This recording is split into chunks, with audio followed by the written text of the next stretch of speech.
Hello everyone, this is Yashika Agarwal of grade 10B, a keen learner and an enthusiastic host. Welcome you all to another episode of the Delhi Public School Bijnor podcast, where curiosity meets inspiration. Today, our theme is something that every child has thought about at least once, the dream of becoming a doctor. It's a journey filled with hard work, dedication, and courage. To inspire us, we have Dr. Tazeen, a dedicated doctor who has walked through the tough path of medicine and now continues to serve the society with passion. Joining me as interviewers are two bright minds, Tanishka Lamba from grade 11B and Arya Marwadi from grade 11C, who are confident speakers and have a deep interest in learning careers in medicine. Together, they will take us into Dr. Tazeen's journey from childhood dreams to medical college struggles. So over to you, Tanishka and Arya. So hi, first of all, ma'am, a very hearty welcome to DPS. Thank you. We would love to know how are you doing today? Wonderful. That's wonderful, ma'am. So, ma'am, let's begin with your very initials, your childhood. Ma'am, when you were in school like us right now, did you always imagine yourself in a doctor's coat or that dream came gradually? When I was in second grade, around that time it occurred to me that I should pursue this line of career.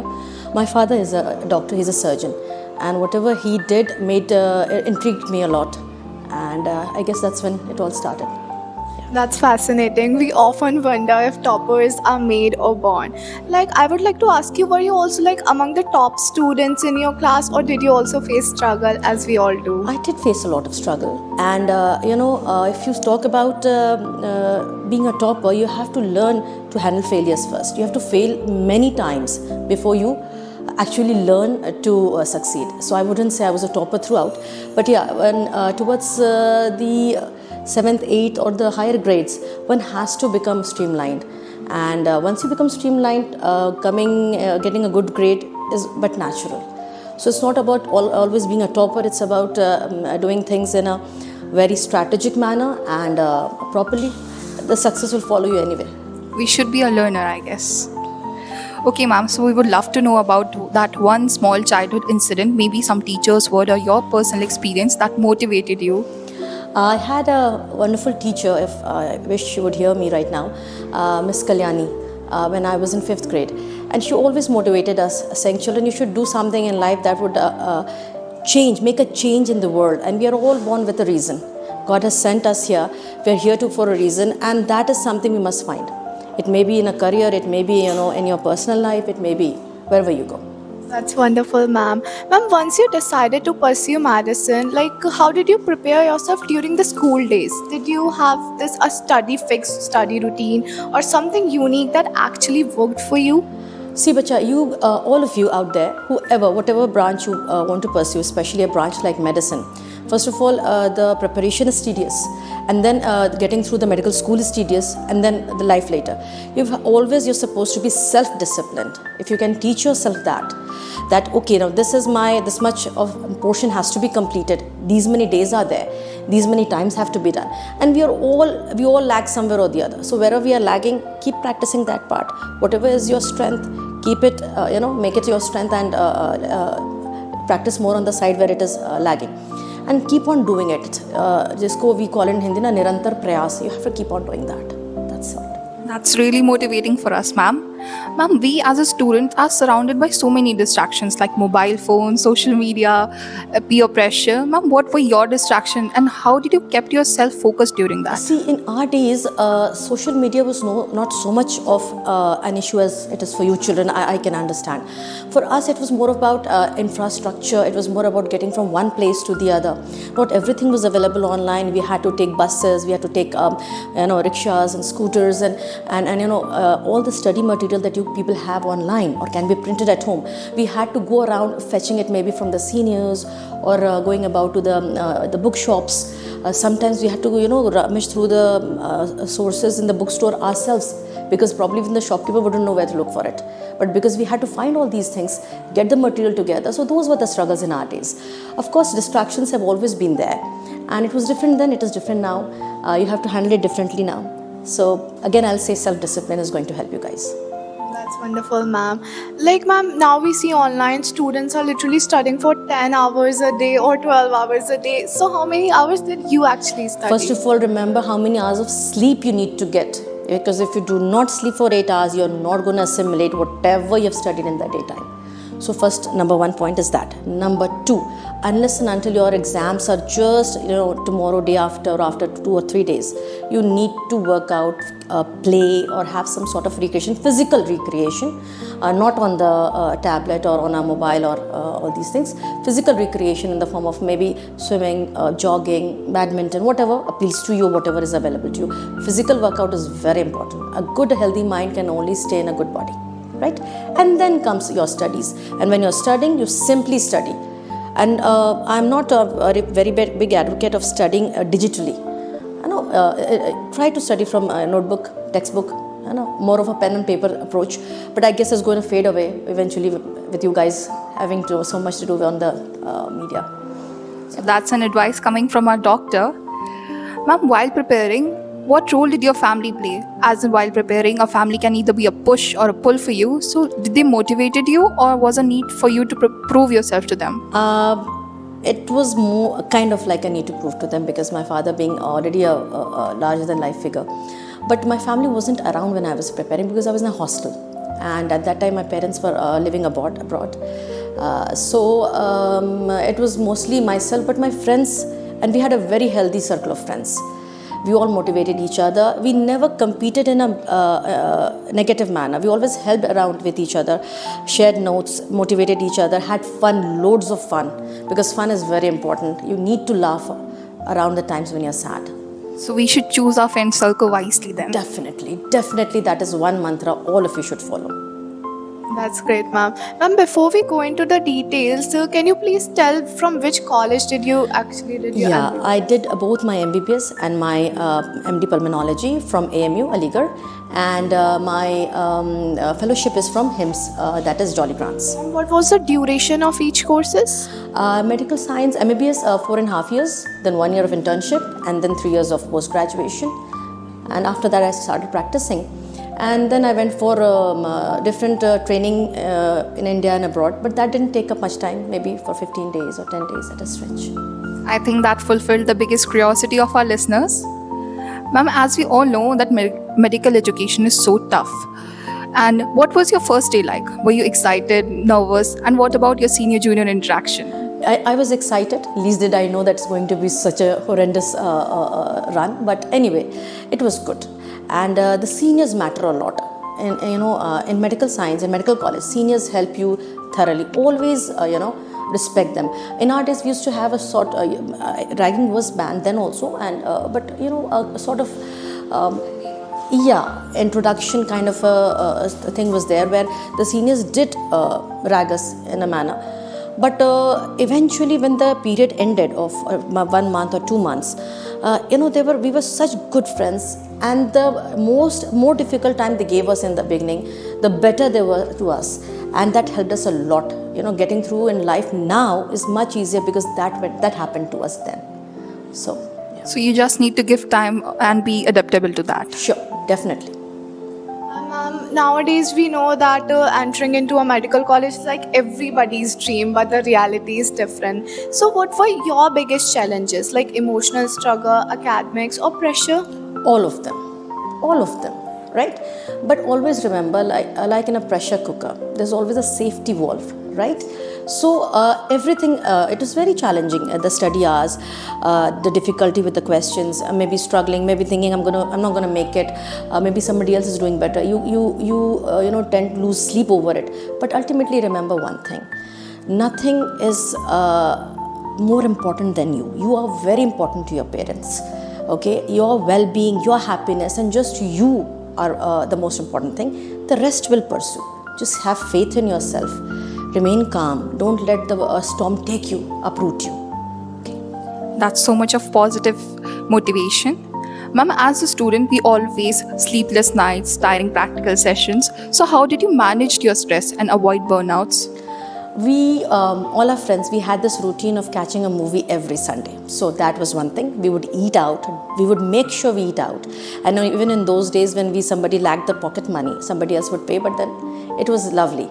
We would eat out, we would catch a movie, sometimes probably get a good nice haircut, and we made sure that we looked good, we ate well in the medical college. And it was not just one person's job, it was the whole group pushing each other for the betterment. That's something Always choose a good circle. That's something we need to take notes on, definitely. And ma'am, as we all know that MBBS is like a very 5 years journey begin itself. So were there moments when you felt like giving up? Not in MBBS, not so much, but when I was preparing for my post-graduation and had to do the internship all along. I remember I had a 15-day internship course in orthopedics, that is the medicine of bones, yes. And it was very challenging because the whole department was just jam-packed with patients. The doctors who were the surgeons, they hadn't slept for 3 days. Obviously, all that onus was thrown down towards the interns and the low. And then I thought it was whether it was worth it or not. But then that phase passed off, and eventually I realized that no, just a few days of disheartenment doesn't define the future, and then you have to carry on. You became a warrior at last. So ma'am, being a practicing doctor is a dream for everybody, every student. And I think you're the best person I can ask this because you're aware of both its pros and its cons. So ma'am, what do you think are the advantages of this profession? The satisfaction. Only in one word I would say this. Of healing others, of the smile that you see, of changing so much. You know, when you heal a person, you do not heal just one human being. It's the whole family, looking up to you. It may be a father, somebody's son, somebody's daughter, somebody's mother. The whole family is thankful and relieved, and that is the satisfaction that matters the most. That's why we often consider doctors as gods. And ma'am, what were the biggest difficulties and challenges you faced while practicing doctor? As a practicing doctor, first of all, where you're practicing matters. So now if you're practicing in a big city, it's a different challenge. If you're practicing in a tier 2 or tier 3 city, it's a different challenge. But ultimately, it's all about the hard work, it's all about your patients, it's all about your communication with your patients and the faith they can put in you, and that would matter. Okay, ma'am. Ma'am, as a student, the biggest drawback we face is doubting ourselves. So, ma'am, you must have also doubted yourself while the preparation. So, how did you overcome that? Immensely I doubted myself. But then when the doubt came, at that moment I did not ruminate upon that thought again and again. I left it for that day. The next day it was a fresh beginning, a fresh perspective, a fresh start. So whenever you are in doubt, just let that thought be. Do not ruminate upon it, because the more you think about it, the deeper it's going to get into your living and well-being. So, we need to feel it, forget it, and shut it down. Sure.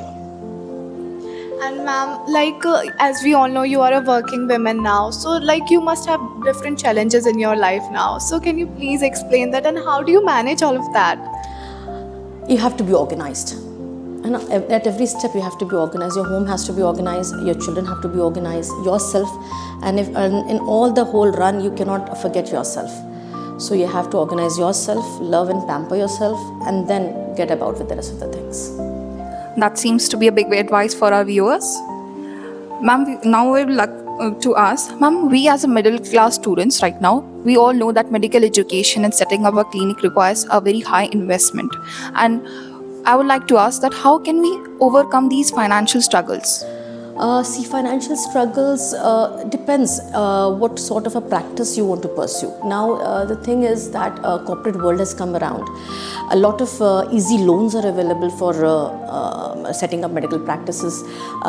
Then depends upon what sort of practice. 2 or 3 doctors, sometimes they come together, they pitch in and they set up a practice. So it depends, first of all, which field you are choosing, where you are, what kind of practice you want. You can always join the government stream, that is the government services, and it's all very satisfactory. Every branch, every field is good enough. Ma'am, many of us quits our team just because of these financial struggles. So ma'am, what would you love to say to them? Can you repeat it, please? Ma'am, many of us quits because of these high investments required. So ma'am, what can you say to our viewers? What should they do? See, if investment is the fact, then you have to find whatever. See, you have to generate it. Maybe you can start small and plan it accordingly. During your journey, maybe you can, this is what I did was maybe took some loans here and there, and eventually keep working hard and pay it back. It happens. It depends on what kind of practice you have, what kind of a dream you have, what kind of institution you want to build. Maybe you can start small and go on to becoming big.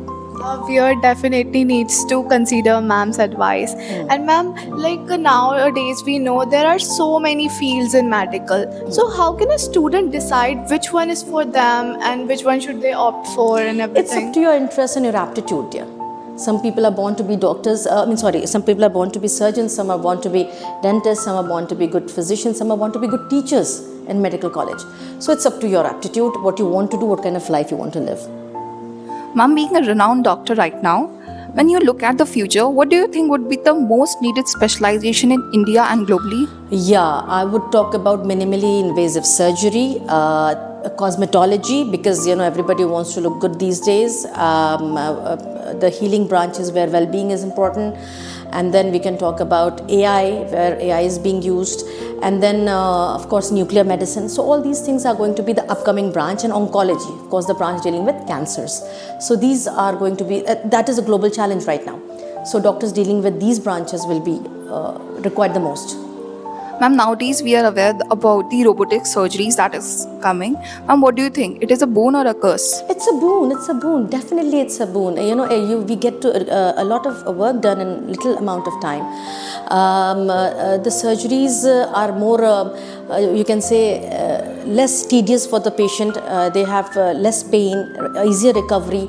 No doubt the cost is not so effective, but eventually I hope in the future when all these things become more rampant, the cost will come down. Thank you so much, ma'am, for so much information. Now, I would like to ask you, as you have seen healthcare in different setups, and now we hear that if you haven't cleared your NEET, then go for Russia, go for Mauritius. So, what do you think of this? See, beta, language is going to be a barrier in these places. That is only one thing I would say. And medical science in itself is so much of a difficult journey. For a person to live in another country and then pursue it from there is definitely challenging. So if you are really mentally tough, emotionally tough, go for it. I would say Ma'am, that was the next question. If one of our listeners are planning to go abroad, what do you think they should be aware of? Which factors they should be aware of? Again, I'll say the same thing. First of all, what kind of financial investment you can put up in your education, that is first your first of the choices. Second, the language and the climate of the place, whether you can adjust with that place, because after doing all these things only can you start studying. What is the purpose of going to a place where you cannot study? Right? You're going there to study. So all these things should be settled, and then you have to be prepared for it. Go visit the place a few times before you decide to start living there. First, education, yeah. And what do you think? India is better in medical or abroad countries? Definitely India. Indian training of doctors is one of the best in the world, very rigorous, and that is why doctors from our country are renowned everywhere. And all the whether it's the West, whether it's Australia, wherever it is, Indian doctors always have an upper hand. Ma'am, often I see videos on social media that doctors are often demotivated by the income they are getting. No,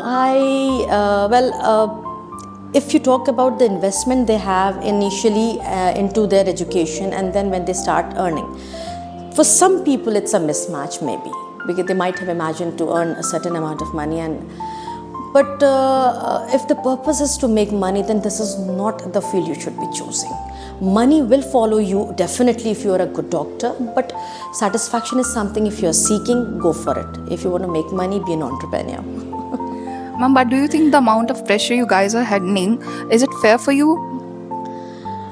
See, if you take it as a pressure, if you take it as a part of the job or something that God has chosen you to deal with, you are here in this world with certain amount of responsibility, so then fine fine with it. Do not take it in a pressure That's way. great, And ma'am, finally, if a class 8 to 12 student is watching this podcast, and dreaming of becoming a doctor, what is the first clear step you would like to recommend? As I mentioned earlier, self-discipline.